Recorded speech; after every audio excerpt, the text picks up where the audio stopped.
অৰণ্য মানৱ যাদৱ পায়েঙলৈ ৰংবং তেৰাং সমন্বয় বঁটা। কাৰ্বি আংলং জিলাৰ বকলিয়াঘাটৰ সিংথুৰ প্ৰকাশনে 2017 চনৰ পৰা প্ৰদান কৰি অহা ৰংবং তেৰাং সমন্বয় বঁটাৰ বাবে এইবাৰ মনোনীত কৰিছে অৰণ্য মানৱ পদ্মশ্ৰী যাদৱ পায়েঙৰ নাম।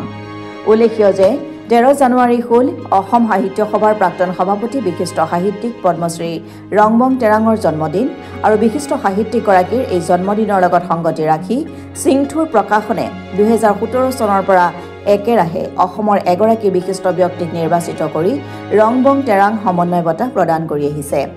অহা 13 জানুৱাৰীত বকলিয়াঘাট আঞ্চলিক যুৱ সংঘৰ প্ৰাংগণত সিংথুৰ প্ৰকাশনৰ উদ্যোগত আৰু বকলিয়াঘাট শাখা সাহিত্য সভাৰ সহযোগত এক গাম্ভীৰ্যপূৰ্ণ সভাৰ জৰিয়তে পদ্মশ্ৰী যাদৱ পায়েঙক উক্ত বঁটা প্ৰদান কৰা হ'ব বুলি অলপতে এক সংবাদমেলৰ জৰিয়তে এই তথ্য প্ৰকাশ কৰে উদ্যোক্তাসকলে।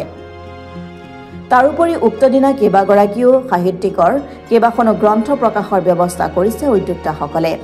এই বৰ্ষৰ ৰংবং তেৰাং সমন্বয় বঁটা অনুষ্ঠানত উপস্থিত থাকিব অসম সাহিত্য সভাৰ সভাপতি ডক্টৰ সূৰ্যকান্ত হাজৰিকা, প্ৰধান সম্পাদক ডক্টৰ উপেন্দ্ৰজিৎ শৰ্মা, লগতে অসম সাহিত্য সভাৰ নৱনিৰ্বাচিত সভাপতি ডক্টৰ বসন্ত গোস্বামী, উপসভাপতি পদুম ৰাজখোৱা আৰু প্ৰধান সম্পাদক দেৱজিৎ বৰা। এইসকলৰ উপৰিও বিশিষ্ট শিক্ষাবিদ ডক্টৰ উপেন ৰাভা হাকাচাম, সদৌ অসম ছাত্ৰ সন্থাৰ ভাৰপ্ৰাপ্ত সাধাৰণ সম্পাদক সৰ্জুন হানছে, বিশিষ্ট সাহিত্যিক নন্দ সিং বৰকলা, কাৰ্বি লামেট আমেৰ সভাপতি কাম সিং হানছে, কাৰ্বি আংলং জিলা সাহিত্য সভাৰ নৱনিৰ্বাচিত সভাপতি বাৰিম ইংটি, উপসভাপতি মুনিমন্ত শইকীয়া আৰু সম্পাদক অনিল হাজৰিকা উপস্থিত থাকিব। সাংবাদিক বন্ধুসকল, সৰ্বপ্ৰথমে ইংৰাজী নৱবৰ্ষ আৰু ভোগালী বিহুৰ আন্তৰিক শুভেচ্ছা জ্ঞাপন কৰিছোঁ। আজি প্ৰেছ বিজ্ঞপ্তিযোগে আপোনালোকক জনাবলৈ বিচাৰিছোঁ যে আমাৰ সকলোৰে শ্ৰদ্ধাৰ ৰংমিলিৰ হাঁহিৰ স্ৰষ্টা পদ্মশ্ৰী ৰংবং তেৰাংদেৱৰ 13 জানুৱাৰীৰ পবিত্ৰ জন্মদিৱসৰ সৈতে সংগতি ৰাখি বকলিয়াঘাটৰ সিংথুৰ প্ৰকাশনে 2017 বৰ্ষৰ পৰা ৰংবং তেৰাং সমন্বয় বঁটা প্ৰদান কৰি আহিছে।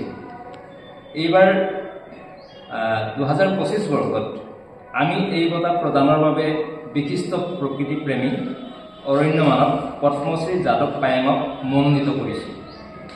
গতিকে আগন্তুক 2025 বৰ্ষৰ 13 জানুৱাৰীত বকলিয়াঘাটত অনুষ্ঠিত হ'বলগা উক্ত বঁটা প্ৰদান অনুষ্ঠানত শ্ৰদ্ধাৰ পদ্মশ্ৰী ৰংবং তেৰাংদেৱৰ লগতে অসম সাহিত্য সভাৰ মাননীয় সভাপতি ডক্টৰ সূৰ্যকান্ত হাজৰিকা, প্ৰধান সম্পাদক ডক্টৰ উপেন্দ্ৰজিৎ শৰ্মা, অসম সাহিত্য সভাৰ নৱনিৰ্বাচিত সভাপতি ডক্টৰ বসন্ত কুমাৰ গোস্বামী, প্ৰধান সম্পাদক দেৱজিৎ বৰা, উপসভাপতি পদুম ৰাজখোৱা, কাৰ্বি লামেট আমেৰ সভাপতি কাম সিং হানছে, সদৌ অসম ছাত্ৰ সন্থাৰ ভাৰপ্ৰাপ্ত সাধাৰণ সম্পাদক সৰ্জুন হানছে, বিশিষ্ট শিক্ষাবিদ অধ্যাপক ডক্টৰ উপেন ৰাভা হাকাচাম, বিশিষ্ট লেখক নন্দ সিং বৰকলা আৰু কাৰ্বি আংলং জিলা সাহিত্য সভাৰ নৱনিৰ্বাচিত সভাপতি, উপসভাপতি আৰু প্ৰধান সম্পাদক প্ৰমুখ বিশিষ্ট ব্যক্তিসকল উপস্থিত থাকিব।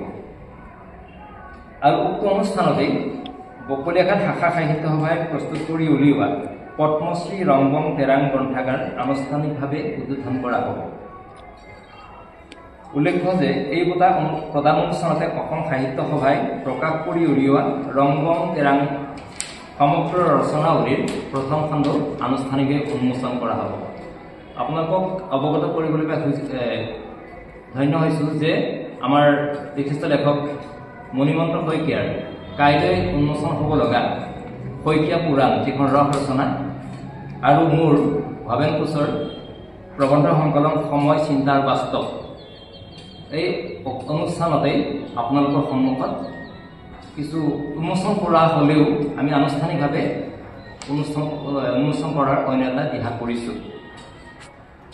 আৰু এইটো অনুষ্ঠান হ'ব বকলিয়াঘাট আঞ্চলিক যুৱ সংঘত দিনৰ 10:30 বজাত। আপোনালোকক অৱগত কৰিবলৈ সুখী হৈছোঁ যে 2017 বৰ্ষৰ পৰা প্ৰদান কৰি অহা এই ৰংবং তেৰাং সমন্বয় বঁটাত আমি কাৰ্বি পহু, কাৰ্বি জেকেট বা স্থানীয় লেখকৰ গ্ৰন্থৰ টোপোলা প্ৰদান কৰি আহিছোঁ।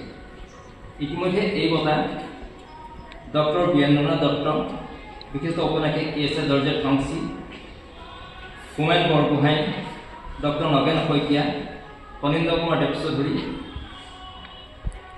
মাজুলীৰ আউনী সত্ৰৰ সত্ৰাধিকাৰ ডক্টৰ পীতাম্বৰ দেৱগোস্বামী, প্ৰসিদ্ধ ভাস্কৰ ডক্টৰ প্ৰকৃত ভাস্কৰ বীৰেন সিংহ আৰু ডক্টৰ কৰবী ডেকা হাজৰিকাক প্ৰদান কৰা হৈছিল। গতিকে এই অনুষ্ঠানত সমূহ সদাশয় ব্যক্তি কাৰ্বি আংলংবাসী ৰাইজৰ লগতে সাংবাদিক বন্ধুসকলৰ উপস্থিতি আমি কামনা কৰিছোঁ। কাৰ্বি আংলঙৰ পৰা ৰবীন বৰুৱাৰ ৰিপৰ্ট, অসম টুডে।